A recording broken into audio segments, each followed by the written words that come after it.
WTRLAB cold palace की राजकुमारी से लेकर स्वर्गीय महारानी तक CH 3/533 0.6% है।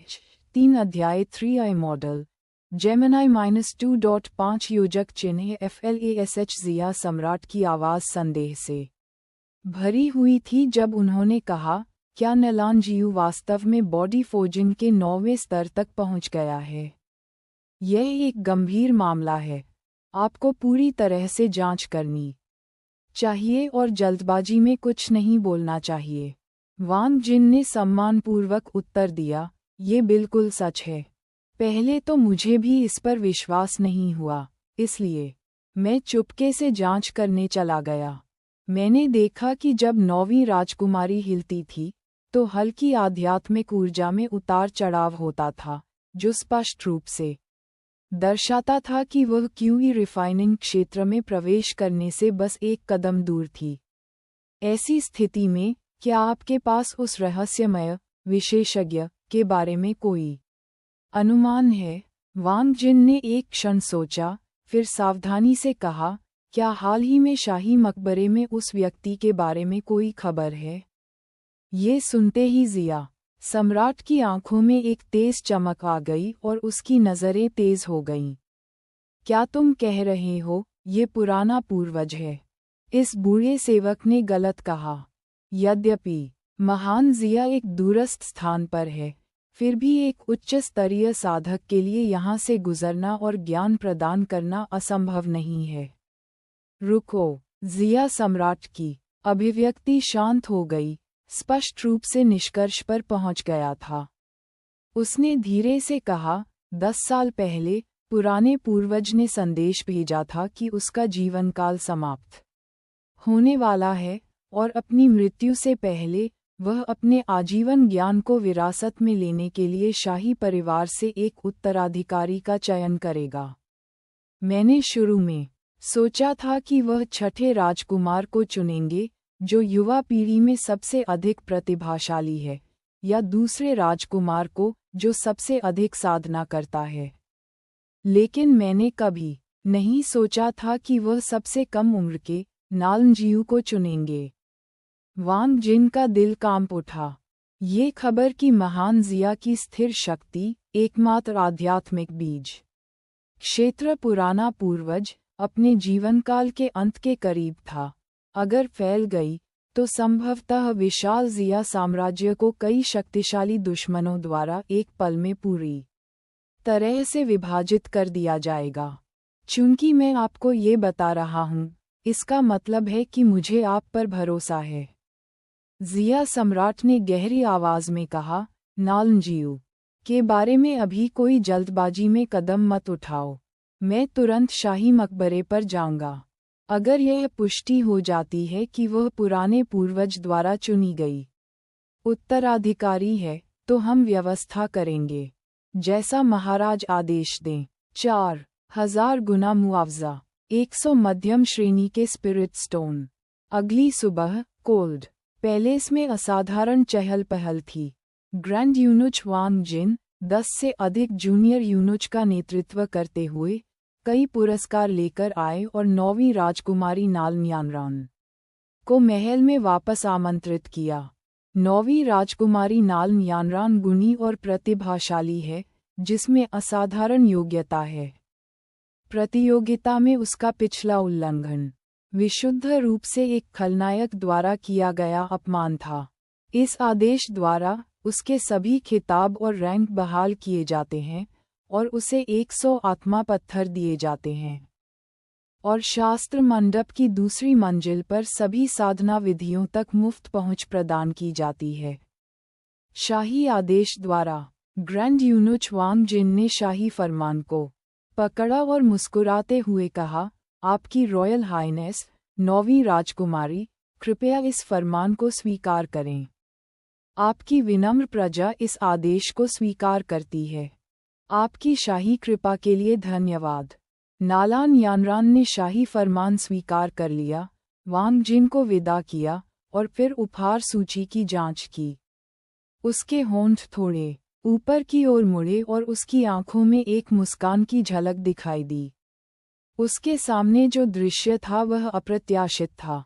कल उसने जिया सम्राट का परीक्षण करने के लिए एक विशेषज्ञ की मदद लेने का झूठा दावा किया था, लेकिन उसने कभी नहीं सोचा था कि इसका असर आश्चर्यजनक रूप से अच्छा होगा और अचानक से इतने सारे लाभ मिलेंगे। जियाओ मेई ने एक एक करके बक्से खोले, जिसमें विभिन्न चमचमाते सोने और चांदी के गहने निकले, जिसे देखकर छोटी नौकरानी की आंखें चौड़ी हो गईं। नाल यानरान को इन भौतिक संपत्तियों में कोई दिलचस्पी नहीं थी।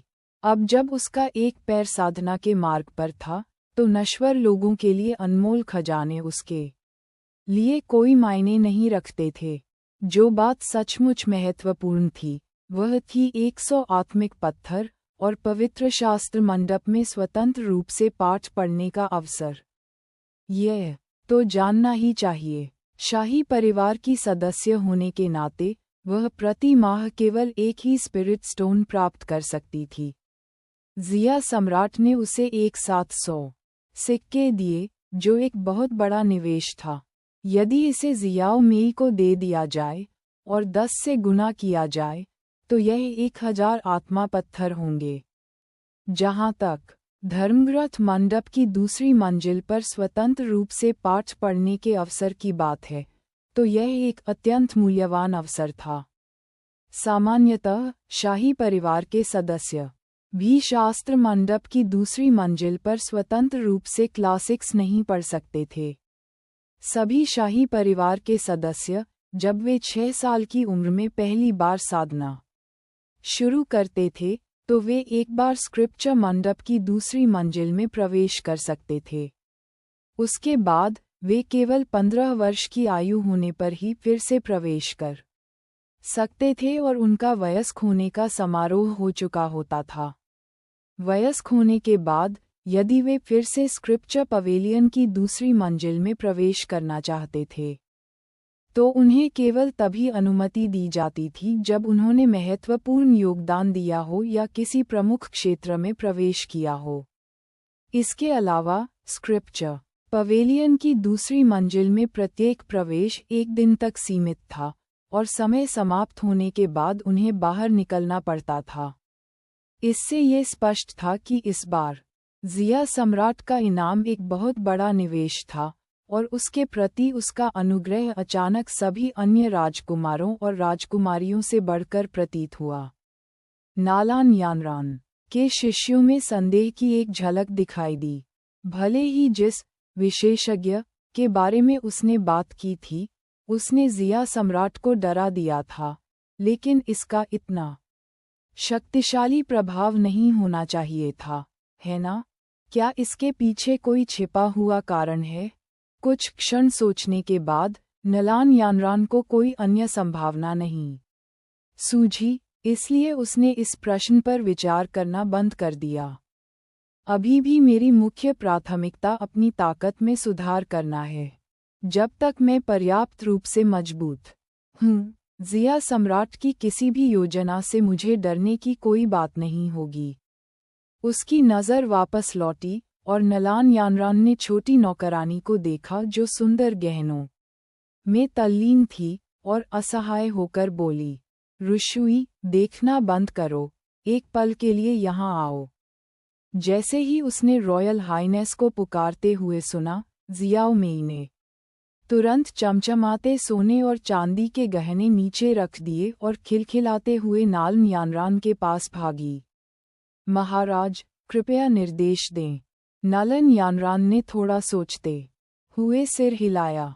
मैं पहले ही साधना के मार्ग पर चल पड़ा हूँ, लेकिन साधना के बिना तुम नश्वर हो। यह अवश्यंभावी है कि भविष्य में हम अलग हो जाएंगे। हमें क्या करना चाहिए? ये सुनकर कि वह भविष्य में अपने शाही महारानी के साथ नहीं रह पाएगी, शियाओ मेई का छोटा सा चेहरा तुरंत उतर गया। उसने दयनीय रूप से कहा, महाराज, कृपया इस नौकर को मत छोड़ो। यह नौकर निश्चित रूप से खेती करने के लिए कड़ी मेहनत करेगा और महामहिम को रोक नहीं पाएगा। नाल यानरान ने दिल का दर्द दिखाते हुए आह भरी, लेकिन तुम तो एक पीले रंग की निम्न श्रेणी की आध्यात्मिक जड़ हो, जिसकी योग्यता बहुत कम है। अगर तुम कड़ी मेहनत भी करो, तो भी तुम मुझसे कैसे आगे निकल पाओगे? यह जियाओ मेई असमंजस में थी, बहुत देर तक एक भी शब्द नहीं बोल सकी। नालान यानरान ने देखा कि समय सही था। उसने आत्मा पत्थरों वाले बॉक्स की ओर इशारा किया और धीरे से कहा, आपकी प्रतिभा अपेक्षाकृत खराब है, इसलिए यदि आप मेरे बराबर आना चाहते हैं, तो आपको निश्चित रूप से बड़ी मात्रा में संसाधनों की आवश्यकता होगी। पिता सम्राट द्वारा दिए गए आत्मा पत्थरों का ये बॉक्स आपके लिए है। आपको लगन से साधना करनी चाहिए और जितनी जल्दी हो सके मेरी प्रगति को पकड़ना चाहिए। मुझे आपसे बहुत उम्मीदें हैं, इसके लिए आगे बढ़ें। यह जियाओ मेई ने आत्मा पत्थरों से भरे बॉक्स पर नज़र डाली, फिर सावधानी से रॉयल हाइनेस की ओर देखा, उनकी कोमल और उत्साहजनक नज़र से मुलाकात की। महाराज, ये वे आत्मिक पत्थर हैं जो महाराज ने आपको प्रदान किए हैं। इस सेवक की हिम्मत कैसे हुई? नाल यानरान की नाजुक भौहें सिकुड़ गईं और उसने एक आह भरते हुए अपना चेहरा ढक लिया। जब से मैं छोटी थी, तब से मेरे पास कभी भी इतने करीबी साथी नहीं रहे। तुम मेरी छोटी बहन की तरह हो। मैं तुम्हें ये आत्मा पत्थर दे रही हूँ, जैसे मैं इन्हें अपनी छोटी बहन को दे रही हूँ। तो एक बड़ी बहन द्वारा छोटी बहन को दिया गया उपहार अस्वीकार नहीं किया जा सकता, समझी? नालान यानरान उसे छोटी बहन कहती रही, जिससे जियाओ मेई खुशी से चक्कर खा रही थी। उसकी आंखें छोटे सितारों से भरी थीं। इस समय नालान यानरान जियाओ मेई की आंखों में अविश्वसनीय रूप से लंबा दिखाई दिया, जो असीम प्रकाश से चमक रहा था, एक देवता की तरह राजसी। तो फिर यह नौकर आज्ञा मानता है। अंततः आत्मा पत्थरों का डिब्बा देकर नालान यानरान ने एक हल्की आह भरी, उसका दिल एक बार फिर खुशी से खिल उठा। डिंग! सफलतापूर्वक अवसर प्रदान किया गया। बधाई हो, होस्ट! आपने 1000 गुना महत्वपूर्ण मुआवजा प्राप्त किया है। मिडग्रेड स्पिरिट स्टोन्स तारांकन 100 प्राप्त किया है। सिस्टम की आवाज़ सुनकर नालान यानरान फिर से आश्चर्यचकित हो गया। जिया सम्राट द्वारा दिए गए स्पिरिट स्टोन केवल निम्न श्रेणी के स्पिरिट स्टोन थे। 1000 गुना क्रिटिकल हिट को ट्रिगर करने से आम तौर पर उसे 1 लाख निम्न श्रेणी के स्पिरिट स्टोन मिलते थे, लेकिन प्रणाली ने उसे 100 मध्यम श्रेणी के स्पिरिट पत्थरों से मुआवजा दिया। हमें ये जानना चाहिए कि एक मध्यम श्रेणी के स्पिरिट पत्थर को 1000 निम्न श्रेणी के स्पिरिट पत्थरों के साथ बदला जा सकता है, लेकिन 1000 निम्न श्रेणी के स्पिरिट पत्थरों को एक मध्यम श्रेणी के स्पिरिट पत्थर के साथ बदलना संभव नहीं है। दोनों में निहित आध्यात्मिक ऊर्जा की कुल मात्रा समान थी, लेकिन मध्यम श्रेणी के स्पिरिट स्टोन में आध्यात्मिक ऊर्जा अधिक शुद्ध थी और अवशोषित करने में आसान थी।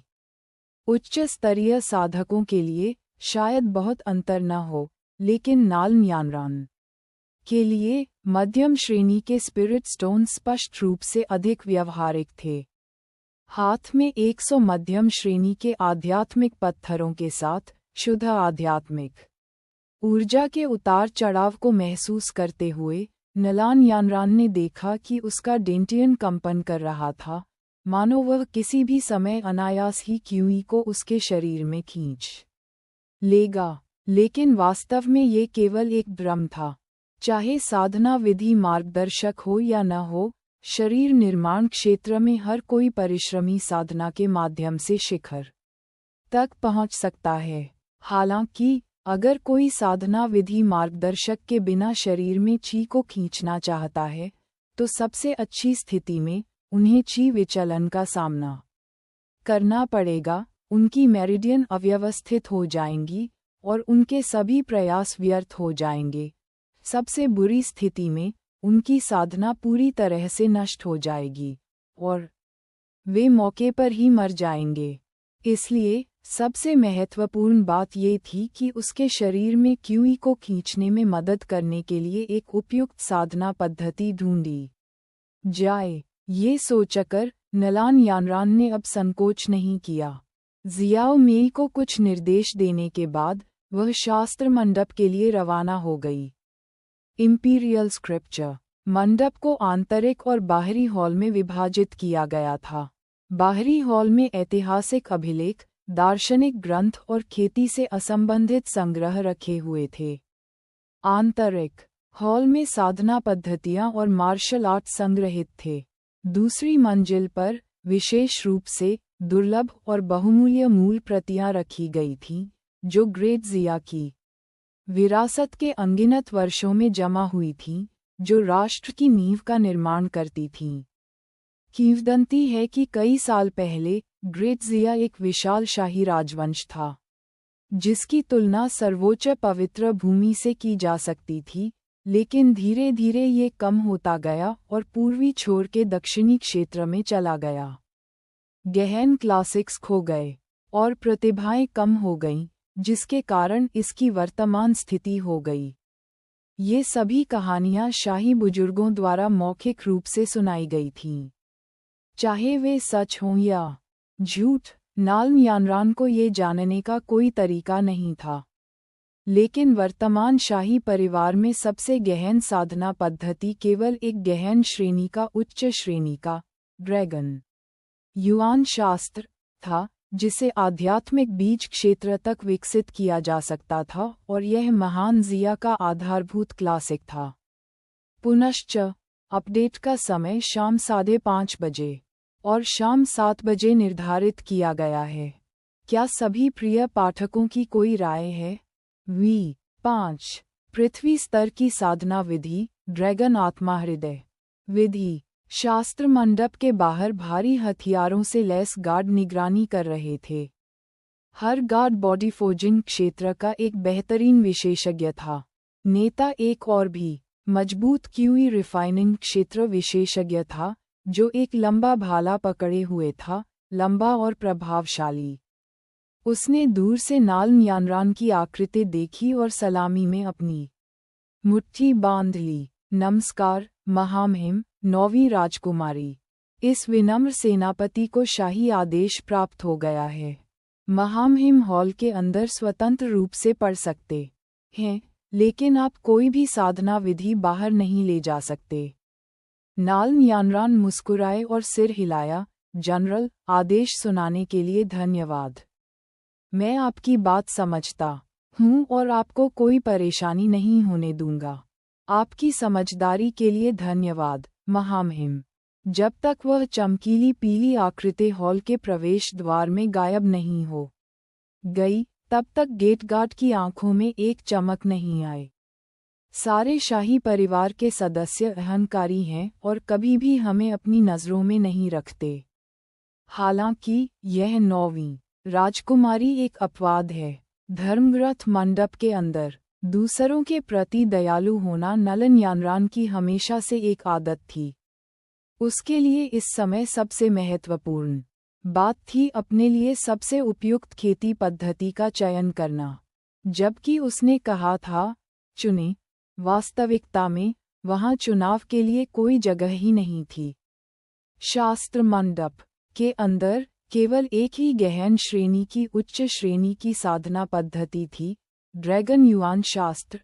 अन्य सभी साधना पद्धतियां अधिकतम गहन श्रेणी की निम्न श्रेणी की थीं। इसलिए जैसे ही नाल्म यानरान ने हॉल में प्रवेश किया, वह सीधे सबसे गहरे हिस्से में चली गई।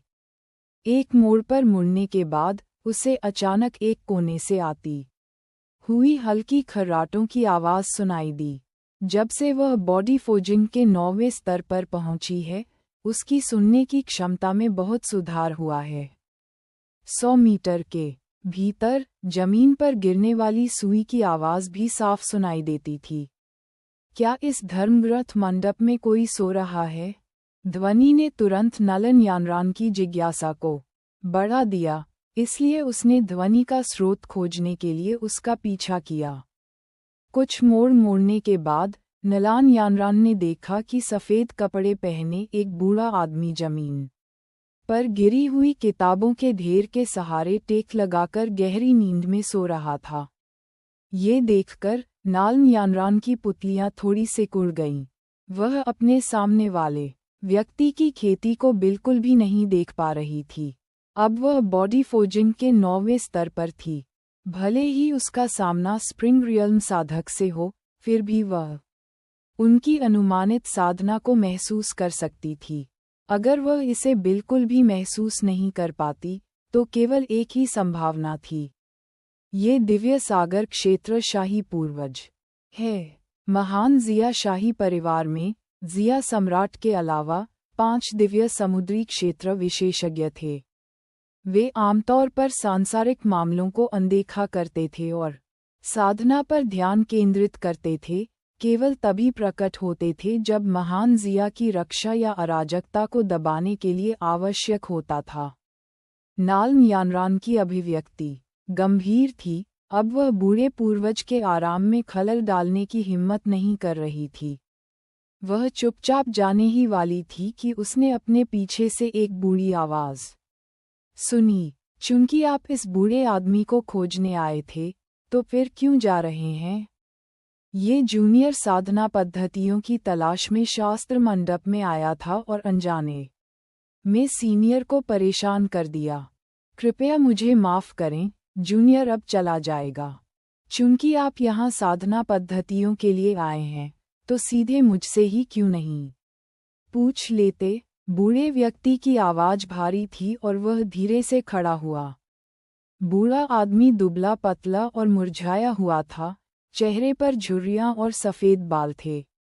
उसके पूरे शरीर से क्षय की आभा निकल रही थी, मानो उसका समय कम हो। दिव्य सागर क्षेत्र के साधक 500 वर्षों तक जीवित रह सकते हैं, फिर भी उनका अंत अभी भी है। नालन यानरान ने अपने दिल में आह भरी और सम्मानपूर्वक कहा, अगर मुझे पुराने पूर्वज से मार्गदर्शन मिल सके, तो ये कनिष्ठ सदा आभारी रहेगा। हा, बूढ़ा आदमी 2 बार हंसा, लेकिन ये रोने से भी बदतर लग रहा था। छोटी लड़की, तुम इस बूढ़े आदमी के साथ बिल्कुल भी विनम्र नहीं हो रही हो, नालन यानरान ने सम्मानपूर्वक कहा। वरिष्ठ बहुत ही गुणी व्यक्ति हैं। आपके शब्द विश्वसनीय हैं और आपके कार्य दृढ़ हैं। आप जो कहते हैं, उससे आप निश्चित रूप से पीछे नहीं हटेंगे, इसलिए आप स्वाभाविक रूप से इस जूनियर को धोखा नहीं देंगे। छोटी बच्ची, इस बूढ़े आदमी के सामने ऐसे शब्द कहने के लिए तुम्हारे पास साहस है? बूढ़े आदमी ने कहा, सबसे गहरे हिस्से में जाओ, पीछे से तीसरी पंक्ति में, और अंदर से बाहर की ओर 7वीं किताबों की अलमारी को गिनें। इसे धक्का देकर खोलें और नीचे एक गुप्त दरवाजा है। बस इसे धीरे से घुमाएं और गुप्त दरवाजा खुल जाएगा।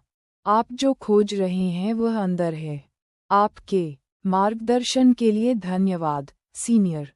ये जूनियर निश्चित रूप से लगन से खेती करेगा और सीनियर के उदार उपहार को निराश नहीं करेगा। नमन करने के बाद नलान यानरान शास्त्र मंडप की गहराई की ओर चला गया। इस वरिष्ठ के मार्गदर्शन के बिना इतने विशाल शास्त्र मंडप में मुझे नहीं पता कि मुझे ड्रैगन युआन शास्त्र खोजने में कितना समय लगेगा। नालन यानरान ने कृतज्ञता से सोचा। थोड़ी ही देर में वह धर्मरथ मंडप के सबसे गहरे हिस्से में पहुंच गई और बूढ़े व्यक्ति के निर्देशों का पालन करते हुए गुप्त दरवाजे में प्रवेश कर गई। ब्रैनबेरीज अब 2024 की खेल परिवर्तनकारी घटनाएं जो इतिहास में दर्ज हो सकती हैं। 597 गुना CH 3/533 0.6% CH 3/533 0.6%। Contents about this book हमारे बारे में हमसे संपर्क करें। बदलाव कार्डियमसीएकू की नीति गोपनीयता नीति उपयोग की शर्तें आंकड़े कॉपीराइट सर्वाधिकार copyright 2022 WTR-lab.com V 1.9.4 From Cold Palace Princess to Celestial Empress Chapter 3 WTRLAB